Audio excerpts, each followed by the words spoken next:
अब फिर क्या बताया है कि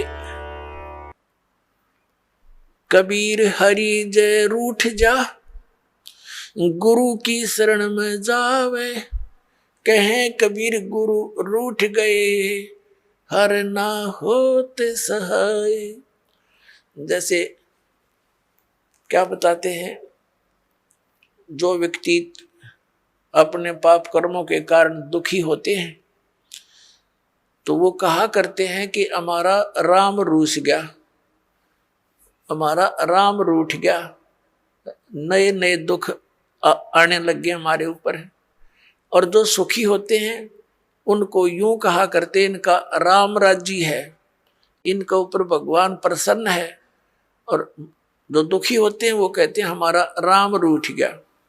अब पुण्यात्माओं, जब तक हमारे पुण्य चलते हैं तो हमें सब सुख सुविधाएं उपलब्ध होती हैं, तो ऐसे लगता है कि हमारा राम राज्य है, प्रसन्न है। और जिनके पुण्य खत्म हो गए, उनके पाप शुरू हो गए, तो उनका राम रूठ गया। अब जैसे गुरु गोविंद दोनों खड़े, किसके लागू पाए, बलिहारी गुरु अपना, जिन गोविंद दियो मिलाए। अब क्या बताते हैं, परमात्मा ने कितना एग्जाम्पल दिया हमारे को समझाने के लिए। कैसा उदाहरण दिया है कि जैसे आप कहीं खेतों में एकांत स्थान पर या कहीं पर मजदूरी कर रहे हो, कोई कार्य कर रहे हो, मटका भर ले गए पानी का घड़ा घट, और उस जब तक उसमें जल है तो नो प्रॉब्लम, प्यास लगी घट घट पिया, फिर काम लाएंगे। और जब वो घट यानी घड़े में पानी खत्म हो गया, जल खत्म हो गया, तो समस्या उत्पन्न हुई। तो फिर वो राम रूठ गया। जब तक उसमें जल था तो राम राज्य था, सुविधा सारी थी, प्रॉब्लम थी नहीं। अब वो जल खत्म हुआ तो राम रूठ गया। अब वो राम मिला कहाँ? हैंडपंप में। हैंडपंप में मिला वो जल, तो वहां गए, हैंडपंप के नीचे रखा मटका, करी उसकी पूजा सेवा और भर लाए, फिर सुखी हो गए।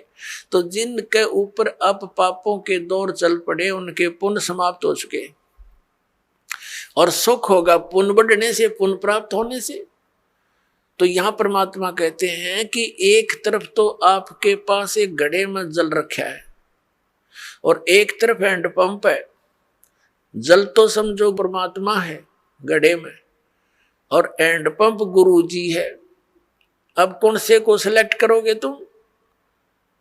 हैंडपंप को। हैंडपंप में तो कितना पानी निकाले, और मटका में जो जल है वो तो थोड़ी सी दिन, एक दिन भी पूरा ना निकाला मन पूरे परिवार का। तो यहां परमात्मा कहते हैं गुरु गोविंद दोनों खड़े, और किसके लागू पाए, बलिहारी गुरु अपना, जिन गोविंद दिया मिलाए। हैंडपंप बिना जल नहीं मिला। कबीर हरि जय रूठ जा, गुरु की शरण में जावे, कहें कबीर गुरु रूठ गए तो हरि ना होत सहाय।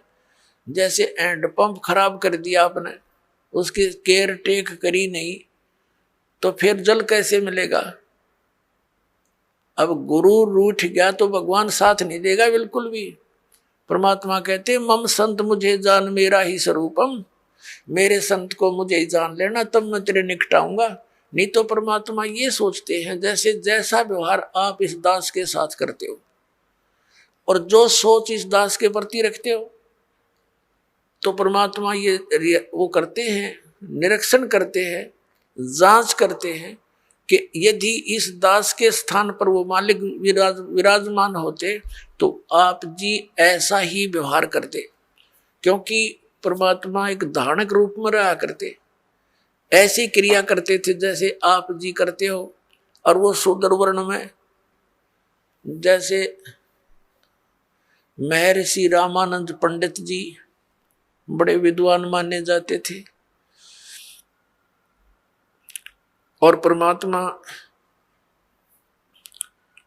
उनको इस काल के जाल से निकालना चाहते थे। 5 वर्ष के बालक रूप में परमात्मा अपनी लीला में शरीर दिखा रहे थे।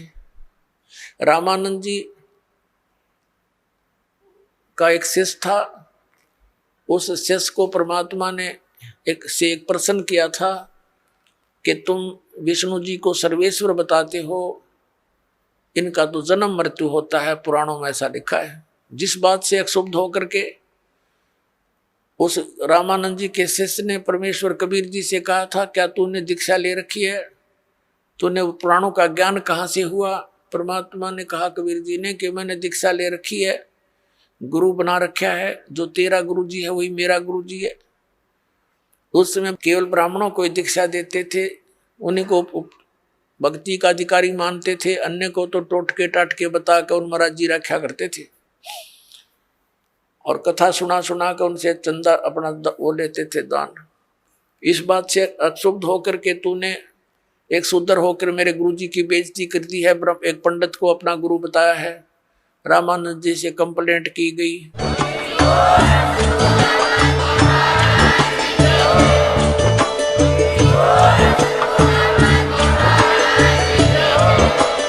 आप सुन रहे थे जगत गुरु तत्वदर्शी संत रामपाल जी महाराज जी के मंगल प्रवचन। अधिक जानकारी के लिए विजिट कीजिए हमारी वेबसाइट www.jagatgururampalji.org। संत रामपाल जी महाराज जी द्वारा ऑनलाइन निशुल्क नाम दीक्षा दी जा रही है। अपने नजदीकी नाम दीक्षा केंद्र का पता करने के लिए संपर्क करें 8222880541।